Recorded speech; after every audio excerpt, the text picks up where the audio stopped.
Hi everyone, আজকে তোমাদের সাথে আমি প্রায় 7-8 মাস আগের করা একটি আনবক্সিং ভিডিও শেয়ার করতে চলেছি, যা আমি আপলোড করব বলে আর করা হয়ে ওঠেনি। যাই হোক, আজ গ্যালারি ঘেটে সেটা আমি খুঁজে পেলাম।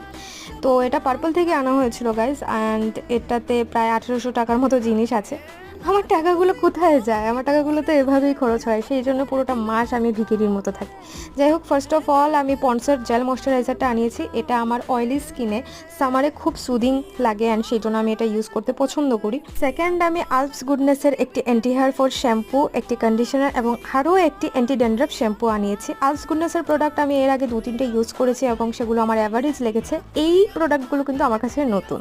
তারপর আমি মার্সের একটি আইশ্যাডো প্যালেট আনিয়েছি, যার পিগমেন্টেশন আমার মোটামুটি ভালোই লেগেছে এবং তার সোয়াচগুলো আমি ভিডিওর লাস্টে অ্যাটাচ করে দিই। তারপর মেবেলিনের হাইপার কার্ল মাস্কারা, যেটা আমার সেকেন্ড পারচেজ, আমার ভীষণ ভালো লাগে। অ্যান্ড লাস্টে একটা এঙ্গেজের পারফিউম। দেখা হচ্ছে পরের ভিডিও।